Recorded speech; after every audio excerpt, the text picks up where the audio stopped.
чек ара маселеси бизге эме болуп атпайбы аябайчы күндүлүк маселе болуп атат. Ошол боюнча оюңуз кандай? Мисалы мынакей ошол эле Жеңиш Разаковду кетсин деп чыгышты эле. Жеңиш Разаков болсо ал акчага уюшулган деп чыкты. Мен деле эл көтөрүп чыгам депчи.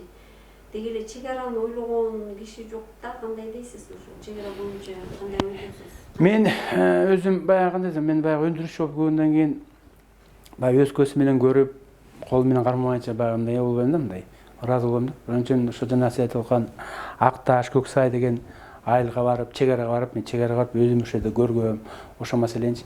Эми ошо маселени, бул маселе баягы биз эгемендикке чыкканда 20 жыл, 25 жылдан мурун ошол көтөрүлгөн маселе болчу. Эми ошо маселени ошо убакка чейин чечпей келе чыкканы бул аябай мындай өкүнүчтүү да. Ошол жерде мен ойлойм да, ошол жерде эле жанакы Баткендин губернатору азыр Мадумаров да, Акрамга ошол жерден эме бериш керек, мындай генеральский мындай укук бериш керек да. Мисалы, ошо жерден чыгып турган маселени бул жактагы бир какой-то чиновник, бир какой-то рядовой специалист чечпей кагаздарды кармап атат. Мисалы, жер бөлүп берүү боюнча жанакы сайды барып көрдүм. Ой, ошо таштак сай. Скотопрогонный зона деп коет, жана мал айдаган жер деп коет да. Эми ошо жерди берип ташта кыргыздын балдарына, жер бөлүп берип кой деп ошол Акрам жүгүрүп жүрөт. Мына жерде отурган жөнөкөй бир специалист ошону чечпейт да.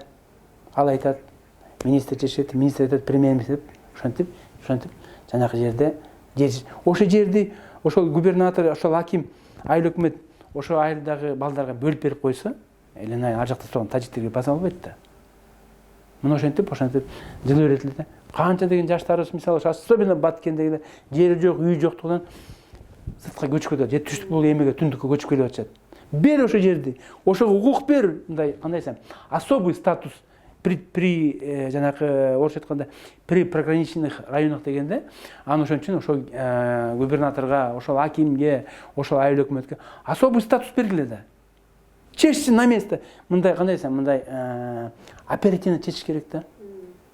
Оперативно чечилбегендиктен ошондой болуп атат. Конечно, мал жерде моундай эме жолдун ширинасы кетти бир 6-7 метр болсо, бул жагы Тажикстан, бул жагы Кыргызстан. Эми бир арыктан, бир суудан, бир свет тартышат. Бул кандай эми?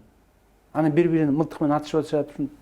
Бул аябай. Ошон үчүн айтпайм, на местах особенно бияктагы эмес, ошол жердеги жанакы Баткендеги азыркы губернатор тиги ким Мадумаров Акрамга особый статус бериш керек. Акимге особый статус, ошо айыл өкмөткө бериш керек. Тезирээк оперативный маселени чечкенгечи. Мына мен да ошондой ойлойм.